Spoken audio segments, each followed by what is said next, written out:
আসসালামু আলাইকুম। সবাইকে স্বাগত জানাচ্ছি আজকের ভিডিওতে। আজ আমরা কেমব্রিজ বুক 16 রাইটিং টেস্ট 2 এর টাস্ক 1 নিয়ে আলোচনা করব। আমরা মূলত একটা সিকোয়েন্স অনুযায়ী কাজ করছি। লাস্ট ভিডিওতে আমরা রাইটিং টেস্ট 1 এর টাস্ক 1 নিয়ে আলোচনা করেছিলাম। মানে আমরা সব টাস্ক 1 নিয়ে আলোচনা করার চেষ্টা করছি। যারা টাস্ক 1 এর উপর প্রস্তুতি নিচ্ছেন তারা ধারাবাহিকভাবে আমাদের এই ভিডিওগুলো দেখতে পারেন।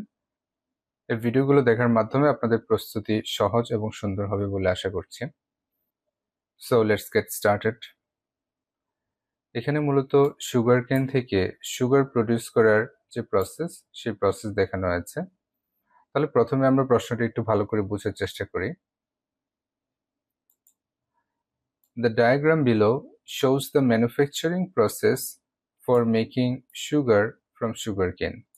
অর্থাৎ সুগারকেন থেকে বা আখ থেকে সুগার প্রডিউসের যে প্রসেস বা ম্যানুফ্যাকচারিং প্রসেস, এই প্রসেসটা এখানে দেখানো হয়েছে। তাহলে এই প্রসেসটাই মূলত আমাদের ডেসক্রাইব করতে হবে। লেখা শুরু করার আগে আমাদের এই পুরো প্রসেসটা একটু ভালো করে বুঝে নিতে হবে। এখানে 7টি প্রসেস দেখানো হয়েছে। নাম্বার 1 এখান থেকে শুরু হয়েছে এবং এখানে শেষ হয়েছে। তো নাম্বার 1 প্রথমেই যে প্রসেসটা দেওয়া আছে বা স্টেজ 1 যেটা দেওয়া আছে সেটা হচ্ছে গ্রোয়িং, এবং ব্র্যাকেটে লেখা আছে 12 to 18 মান্থস। তার মানে প্রথমেই এই সুগার কেন এটা প্ল্যান্ট করতে হবে এবং তারপর 12 থেকে 18 মাস সময় দিতে হবে এটাকে ম্যাচিউর হওয়ার জন্য। তারপর সেটাকে হারভেস্ট করা যাবে। সেকেন্ড স্টেজে আছে হারভেস্টিং।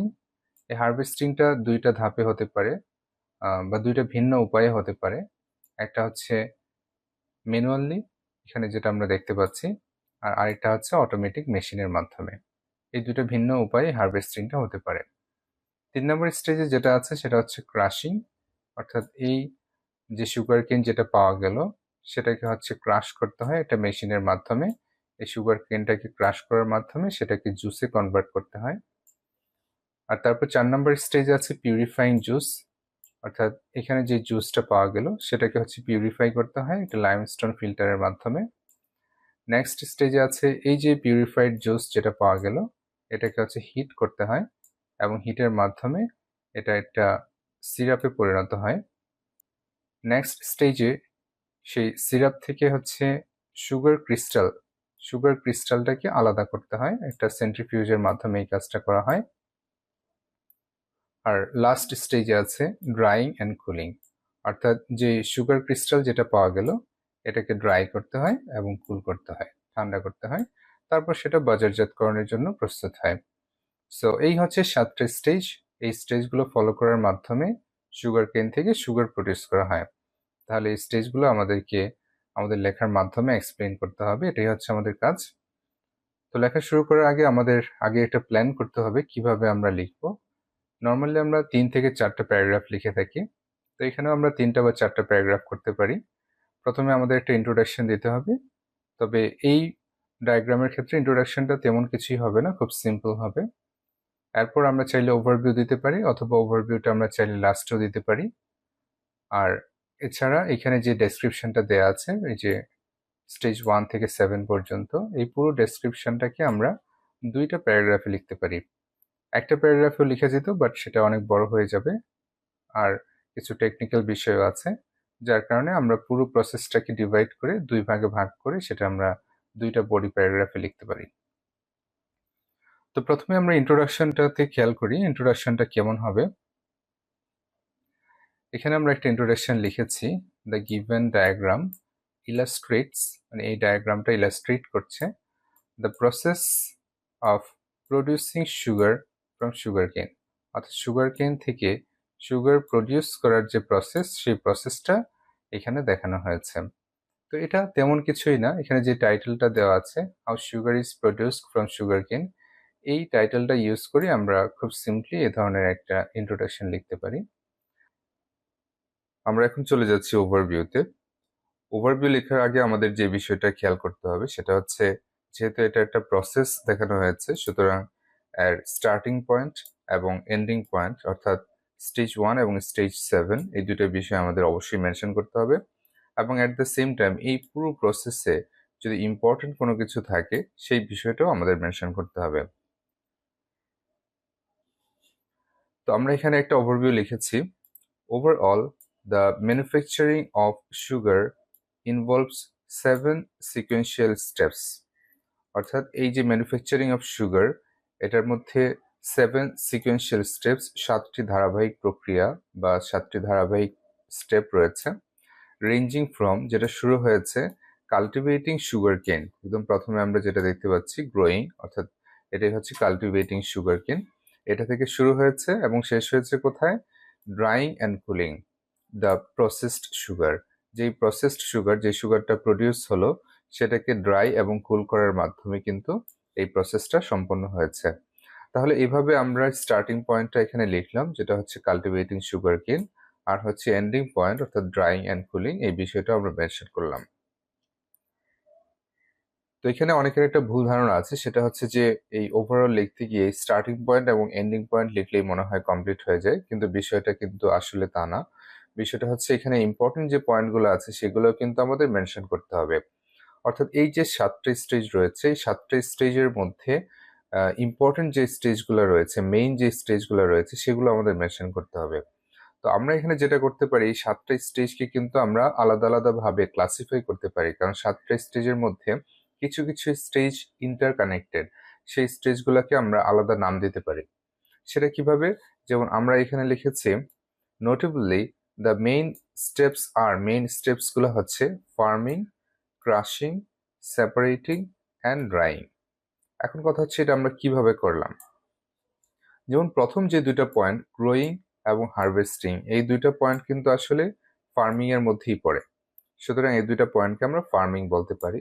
এরপর নাম্বার 3 যেটা আছে ক্রাশিং, এটা একটা সম্পূর্ণ ভিন্ন প্রসেস, এটার সাথে কারো কোনো মিল নেই, সুতরাং এটাকে আমরা এই নামেই রেখে দিচ্ছি।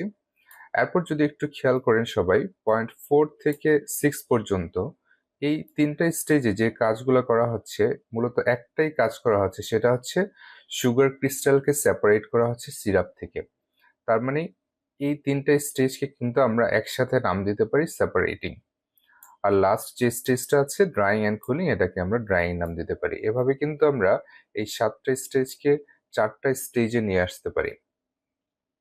তো এখন কথা হচ্ছে যে এই বিষয়টা আমাদের এভাবে চিন্তা করার দরকারটা কি, বা হচ্ছে এটার ইম্পর্টেন্স কতটুকু, বা এটা কেন করতে হবে, এই বিষয়টা আমরা একটা উদাহরণের মাধ্যমে ক্লিয়ার করি। আপনাদের যাদের সামনে এখন কেমব্রিজ বুক 16 আছে, তারা চাইলে আনসার সেকশনে চলে যেতে পারেন।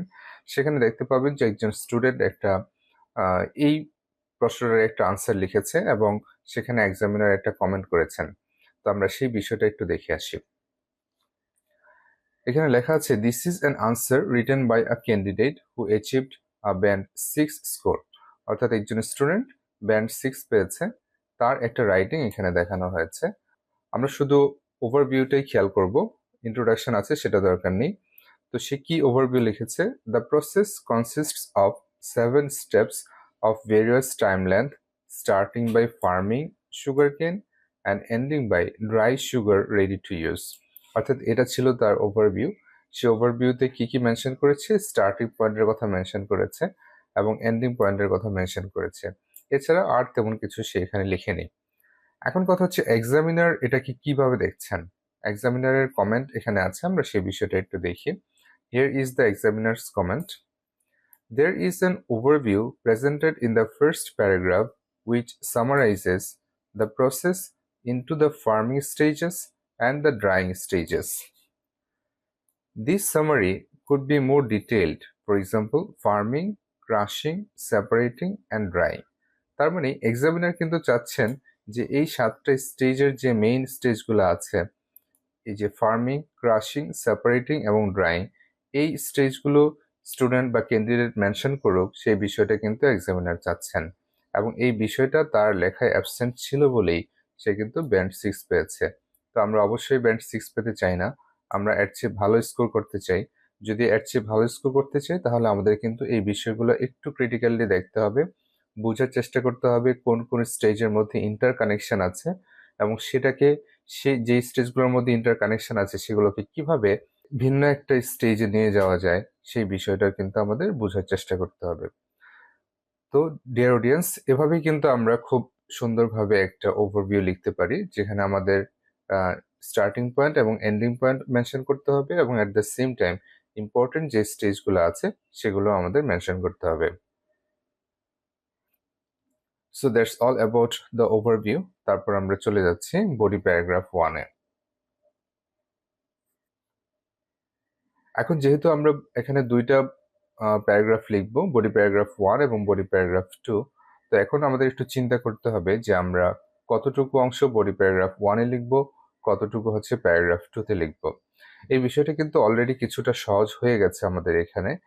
আমরা ওভারভিউ লেখার সময় দেখেছিলাম যে এই স্টেজ 1, 2 এবং 3 এই তিনটাকে দুইটা স্টেজে ডিভাইড করা যায়। প্রথম দুইটা স্টেজ ছিল ফার্মিং, আর 3 নম্বর স্টেজটা ছিল ক্রাশিং।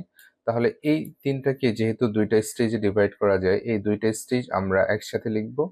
আর পরের যে স্টেজ 4 থেকে 7 পর্যন্ত যে অংশটুকু আছে এইটুকুকে আমরা বডি প্যারাগ্রাফ 2-তে লিখব। তাহলে কিন্তু খুব সুন্দরভাবে একটা আমাদের ইকুয়াল ডিস্ট্রিবিউশন হয়ে যাচ্ছে। তাহলে শুরু করা যাক।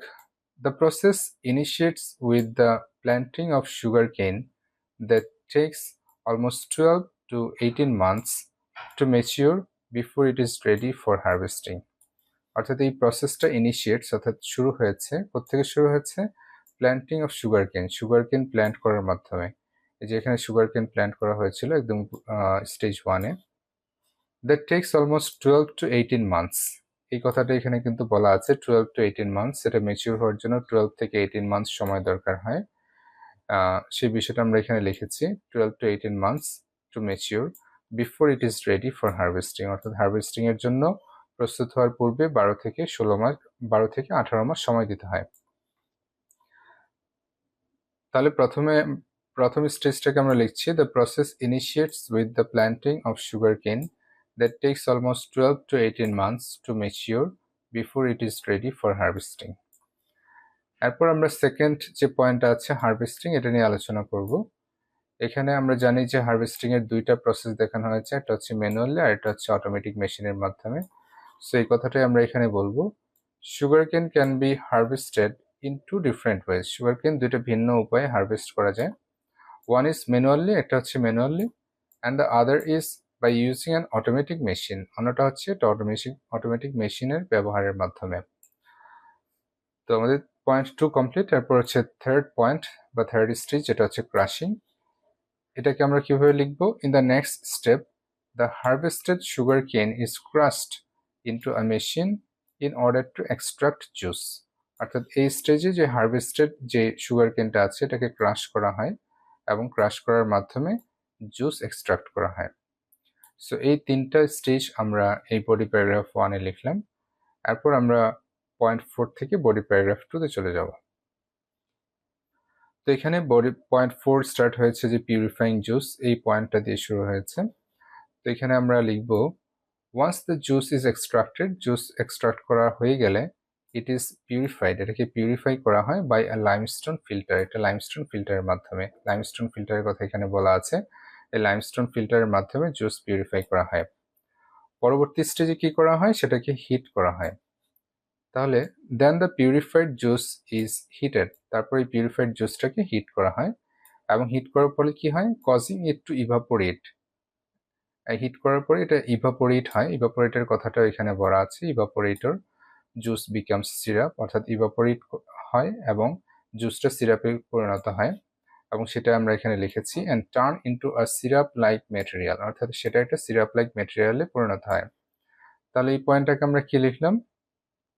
দেন the purified juice is heated, তারপর পিউরিফাইড জুসটাকে হিট করা হয়, কজিং ইট টু ইভাপোরেট, যার ফলে এটা ইভাপোরেট হয়, and turn into a syrup like material, এবং এটা সিরাপ লাইক ম্যাটেরিয়ালে পরিণত হয়। আর নেক্সট স্টেজে এসে আমরা জানি যে সেই সিরাপ থেকে সুগার ক্রিস্টালটাকে আলাদা করা হয়। তাহলে এটাকে আমরা কিভাবে লিখতে পারি?